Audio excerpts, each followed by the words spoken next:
चला तर मित्रांनो, आजच्या व्हिडिओला या ठिकाणी सुरुवात करूया। दिवाळीच्या दिवशी नवनाथ महाराजांची सेवा कशी करावी आणि दिवाळीतील नवनाथ उपासना आणि आदेश कशा प्रकारे आहेत याबद्दल थोडक्यात माहिती सांगणार आहोत।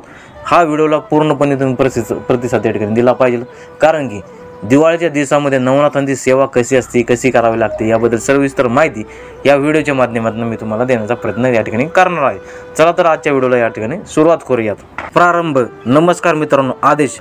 आज आपण जाणून घेणार आहोत दिवाळीच्या शुभ दिवशी नवनाथ महाराजांची सेवा कशी करावी, कोणते नियम पाळावेत आणि या दिवशी कोणते विशेष उपाय केल्याने घरात लक्ष्मी, शांती आणि नाथांचे आशीर्वाद तुम्हाला प्राप्त होईल।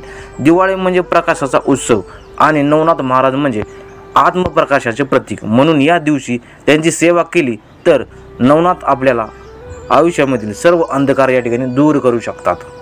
भाग क्रमांक 1, तयारी। दिवाळीच्या दिवशी लवकर उठा, स्नानानंतर शुद्ध पांढरे किंवा भगवे वस्त्र त्या ठिकाणी धारण करा। घरामध्ये स्वच्छता करा, विशेष जिथे नाथांची मूर्ती, फोटो आणि नाथपंथातील गुरुस्थान आहे ते ठिकाण चांगले स्वच्छ ठेवा, धुवा।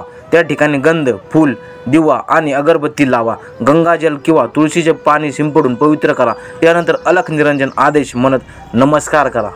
भाग क्रमांक 2, पूजन व सेवा। नवनाथांची प्रतिमा किंवा गुरुस्थानासमोर एक दीप प्रज्वलित करा, शक्यतो पंचमुखी दिवा वापरा। फूल अर्पण करा, लाल किंवा पिंपळ्या रंगाची फूल शुभ मानली जातात। नैवेद्य म्हणून दूध, फळ, साखर किंवा थोडं दही अर्पण करा। त्यानंतर नवनाथाचा जप करा। ओम नमो आदेश हा जप 108 वेळा म्हटला तर त्या दिवशी नाथांचे आशीर्वाद तुम्हाला मिळू शकते। यानंतर नवनाथाचे नामस्मरण करा। मच्छिंद्रनाथ, गोरक्षनाथ, जालेंद्रनाथ, गणपनाथ, चरपटीनाथ, नागनाथ, रेवणनाथ, डुंगनाथ या 9 नाथांचे स्मरण करत नवनाथाय नमः असं म्हणा। शक्य असल्यास त्या दिवशी गरिबांना अन्नदान करा, कारण नवनाथाची सेवा आणि दया हाच धर्म सांगितलेला आहे। भाग क्रमांक 3, विशेष दिवाळी उपाय। त्यातील पहिला आहे नवनाथांची दीपा समोर लक्ष्मी मंत्र जपा। हा मंत्र नवनाथ दीपासमोर 21 वेळा म्हटला तर घरात धनलक्ष्मी स्थिर होईल। दुसरा आहे नाथ भस्म लावणे। त्या दिवशी अभिषेकानंतर थोडं भस्म कपाळावर आणि दोन्ही हातावर लावा, हे भस्म रक्षण कवच म्हणून कार्य करते। तिसरा आहे गुरु आदेश घेणे। जर शक्य असेल तर दिवाळीच्या दिवशी आपल्या गुरुकडून आदेश घेणे अत्यंत शुभ मानले जाते। 4 नंबर आहे नाथ नाम जप करत दिवा लावणे।